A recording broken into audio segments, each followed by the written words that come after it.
कि उस परमात्मा के तो अनंत अवतार हैं, अनंत बार यहाँ प्रकट होता है, असंख्य बार। और ये 9 चित्तों बुद्धिनाश, यानी बुद्धिहीन लोग केवल 9 ही अवतार मानते हैं, और वो खाल्यक खेल खलक में, ये इन 9 अवतारों को ही भगवान मान रहे हैं। उस परमात्मा के अनंत अवतार हैं और वो खाल्यक खेल खलक में 6 ऋतु 12 मास। और भगवान क्या बताते हैं, जहां जन की महिमा सुनो ता मैं गवन करंत, वो तो नगर निश्चिंत बसो जहां मेरे प्यारे संत। अब जो वेद बताते हैं वो परमात्मा गति करके आता है और हमारे आध्यात्मिक यज्ञ में आता है, आध्यात्मिक अनुष्ठानों में भी वो गुप्त रूप में रहता है और अच्छी आत्माओं को आकर मिलता है।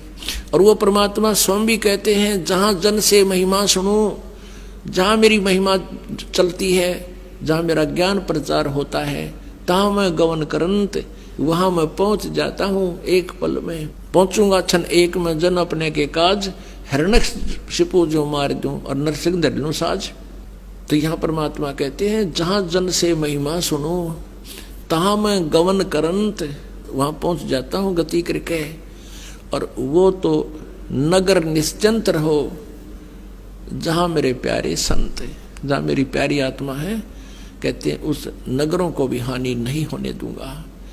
पवित्र बाइबल में लिखा है, एक जगह कहते हैं एक व्यक्ति के पास भगवान पहुंच गए और उन्होंने कहा कि ऐसे ऐसे उस नगर में बहुत हाहाकार मच रही है और लोग अन्यायी हो गए हैं, उस नगर को मैं नाश करूंगा।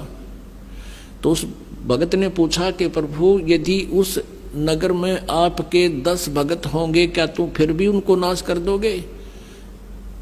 कि नहीं, यदि मेरे 10 भक्त भी होंगे तो भी उस नगर को मैं नाश नहीं करूंगा। फिर पूछा कि वहां आपके यदि 2 भक्त होंगे तो भी नाश कर दोगे? कि नहीं, मेरा 1 भक्त भी होगा तो भी मैं उस नगर का नाश नहीं करूंगा। तो पुण्यात्माओं, यहाँ वही परमात्मा कहते हैं, जहां जन की महिमा सुनो तहां मैं गवन करंत, और वो तो नगर निश्चिंत रहो जहां मेरे प्यारे संत।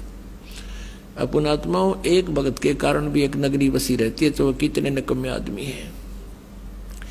तो इसलिए कहते हैं, संत ना होते जगत में तो जल मरता संसार।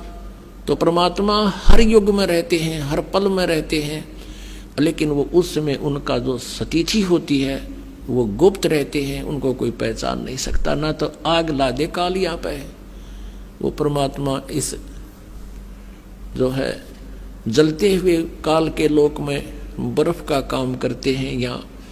और परमेश्वर ने प्रत्येक ब्रह्मांड में अपना एक गुप्त स्थान बना रखा है, जैसे राजदूत भवन होता है, और वहां रहने से भी हमें बहुत राहत